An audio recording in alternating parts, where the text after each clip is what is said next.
62वां अध्याय उषा अनिरुद्ध मिलन।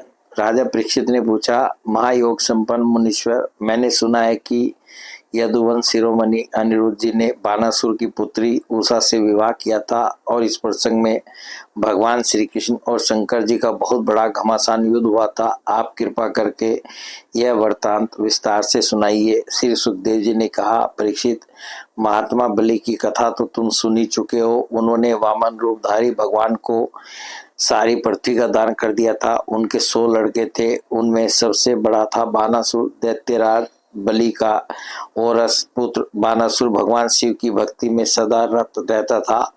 समाज में उसका बड़ा आदर था। उसकी उदारता और बुद्धिमत्ता प्रशंसनीय थी। उसकी प्रतिज्ञा अटल होती थी और सचमुच वह बात का धनी था। उन दिनों वह परम रमणीय सोनितपुर में राज्य करता था। भगवान शंकर की कृपा से इंद्रादि देवता नौकर चाकर की तरह उसकी सेवा करते थे। उसके 1000 भुजाएं थी। एक दिन जब भगवान शंकर तांडव नृत्य कर रहे थे, तब उसने अपने 1000 हाथों से अनेकों प्रकार के बाजे बजाकर उन्हें प्रसन्न कर लिया।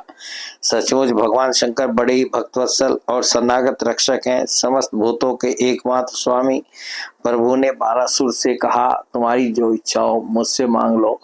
बानासुर ने कहा, भगवान, आप मेरे नगर की रक्षा करते हुए यहीं रहा करें। एक दिन बल पौरुष के घमंड में चूर बानासुर ने अपने समीप ही स्थित भगवान शंकर के चरण कमलों को सूर्य के समान चमकीले मुकुट से छूकर प्रणाम किया और कहा, देवादिदेव, आप समस्त चराचर जगत के गुरु और ईश्वर हैं। मैं आपको नमस्कार करता हूँ। जिन लोगों के मनोरथ अब तक पूरे नहीं हुए हैं, उनको पूर्ण करने के लिए आप कल्पवृक्ष हैं। भगवान, आपने मुझे 1000 भुजाएं दी हैं, परंतु वे मेरे लिए केवल भार रूप हो रही हैं, क्योंकि त्रिलोकी में आपको छोड़कर मुझे अपनी बराबरी का कोई वीर योद्धा ही नहीं मिलता जो मुझसे लड़ सके। आदिदेव, एक बार मेरी बाहों में लड़ने के लिए इतनी खुजलाहट हुई कि मैं दिग्गजों की ओर चला, परंतु वे भी डर के मारे भाग खड़े हुए। उस समय मार्ग में अपनी बाहों की चोट से मैंने बहुत से पहाड़ों को तोड़ फोड़ डाला। बानासुर की अपारता सुनकर भगवान शंकर ने तनिक क्रोध से कहा, रे मूढ़, जिस समय तेरी ध्वजा टूटकर गिर जाएगी, उस समय मेरे ही समान योद्धा से तेरा युद्ध होगा और वह युद्ध तेरा घमंड चूर चूर कर देगा। परीक्षित, बानासुर की बुद्धि इतनी बिगड़ गई थी कि भगवान शंकर की बात सुनकर उसे बड़ा हर्ष हुआ और वह अपने घर लौट गया। अब वह मूर्ख भगवान शंकर के आदेशानुसार उस युद्ध की प्रतीक्षा करने लगा जिसमें उसके बलवीर्य का नाश होने वाला था। परीक्षित, बानासुर की एक कन्या थी, उसका नाम था उषा। अभी वह कुंवारी ही थी कि एक दिन सपन में उसने देखा कि परम सुंदर अनिरुद्ध जी के साथ मेरा समागम हो रहा है। आश्चर्य की बात तो यह थी कि उसने अनिरुद्ध जी को न तो कभी देखा था और न सुना ही था। सपन में ही उन्हें न देखकर वह बोल उठी, प्राण प्यारे, तुम कहाँ हो? और उसकी नींद टूट गई। वह अत्यंत विवलता के साथ उठ बैठी और यह देखकर कि मैं सखियों के बीच में हूँ, बहुत ही लज्जित हुई। परीक्षित, बानासुर के मंत्री का नाम था कुंभांड। उसकी एक कन्या थी जिसका नाम था चित्रलेखा। उषा और चित्रलेखा एक दूसरे की सहेलियां थी। चित्रलेखा ने उषा से कौतूहलवश पूछा, सुंदरी राजकुमारी, मैं देखती हूँ कि अभी तक किसी ने तुम्हारा पानी ग्रहण भी नहीं किया है, फिर तुम किसे ढूंढ रही हो और तुम्हारे मनोरथ का क्या स्वरूप है? उषा ने कहा, सखी, मैंने सपन में एक बहुत ही सुंदर नवयुवक को देखा है। उसके शरीर का रंग सांवला सांवला सा है, नेत्र कमल दल के समान है, शरीर पर पीला पीला पीतांबर फहरा रहा है, भुजाएं लंबी लंबी है और वह स्त्रियों का चित्त चुराने वाला है। उसने पहले तो अपने अधरों का मधु मुझे पिलाया, परंतु मैं उसे अगा कर पी न पाई थी कि वह मुझे दुख के सागर में डालकर न जाने कहाँ चला गया। मैं त्रस्ती ही रह गई। सखी, मैं अपने उसी प्राण वल्लभ को ढूंढ रही हूँ। चित्रलेखा ने कहा, सखी, यदि तुम्हारा चित्त चोर त्रिलोकी में कहीं भी होगा और उसे पहचान सकोगी तो मैं तुम्हारी विरह व्यथा अवश्य शांत कर दूंगी। मैं चित्र बनाती हूँ, तुम अपने चित्त चोर प्राण वल्लभ को पहचान कर बतला दो, फिर वह चाहे कहीं भी होगा, मैं उसे तुम्हारे पास ले आऊंगी। यूं कहकर चित्रलेखा ने बात की बात में बहुत से देवता, गंधर्व, सिद्ध, चारण, पन्नग, दैत्य, विद्याधर, यक्ष और मनुष्यों के चित्र बना दिए। मनुष्यों में उसने विष्णुवंशी वसुदेव जी के पिता स्वयं वसुदेव जी, बलराम जी और भगवान श्री कृष्ण आदि के चित्र बनाए। प्रद्युम्न का चित्र देखते ही उषा लज्जित हो गई। परीक्षित जब उसने अनिरुद्ध का चित्र देखा तब तो लज्जा के मारे उसका सिर नीचा हो गया। फिर मन मन मुस्कुराते हुए उसने कहा, मेरा वह प्राण वल्लभ यही है। परीक्षित चित्रलेखा योगिनी थी।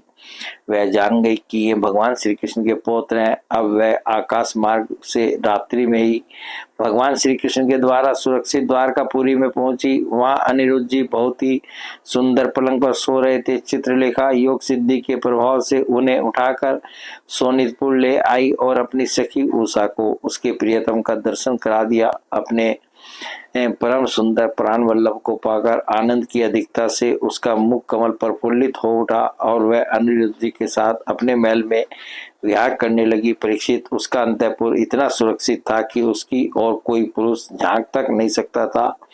उषा का प्रेम दिन दूना रात चौगुना बढ़ता जा रहा था। वह बहुमूल्य वस्त्र, पुष्पों के हार, इत्र, फुलेल, धूप, दीप, आसन आदि सामग्रियों से सुमधुर पेय, पीने योग्य पदार्थ, दूध, शरबत आदि भोज्य, चबाकर खाने योग्य और भक्ष्य निगल जाने योग्य पदार्थों से तथा मनोहर वाणी एवं सेवा शुश्रूषा से अनिरुद्ध जी का बड़ा सत्कार करती उषा ने अपने प्रेम से उनके मन को अपने वश में कर लिया। अनिरुद्ध जी उस कन्या के अंतपुर में रहकर अपने आप को भूल गए। उन्हें इस बात का भी पता नहीं चला कि मुझे यहाँ आए कितने दिन बीत गए। परीक्षित यदु कुमार से अनिरुद्ध जी के सहवास से उषा का कुंवारेपन नष्ट हो चुका था। उसके शरीर पर ऐसी चिन्ह प्रकट हो गई जो स्पष्ट इस बात की सूचना दे रहे थे और जिन्हें किसी प्रकार छिपाया नहीं जा सकता था। उषा बहुत प्रसन्न भी रहने लगी। पहरेदारों ने समझ लिया कि इसका किसी न किसी पुरुष से संबंध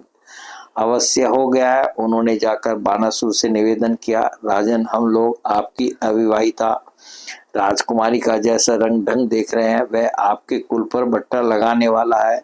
पर वो इसमें संदेह नहीं कि हम लोग बिना कर्म टूटे रात दिन महल का पहरा देते रहते हैं। आपकी कन्या को बाहर के मनुष्य देख भी नहीं सकते, फिर भी वह कलंकित कैसे हो गई, इसका कारण हमारी समझ में नहीं आ रहा है।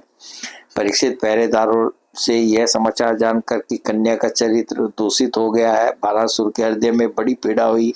वह झटपट उषा के महल में जा धमका और देखा कि अनिरुद्ध जी वहां बैठे हुए हैं। प्रिय परीक्षित, अनिरुद्ध जी स्वयं कामावतार प्रद्युम्न जी के पुत्र थे। त्रिभुवन में उनके जैसा सुंदर और कोई न था।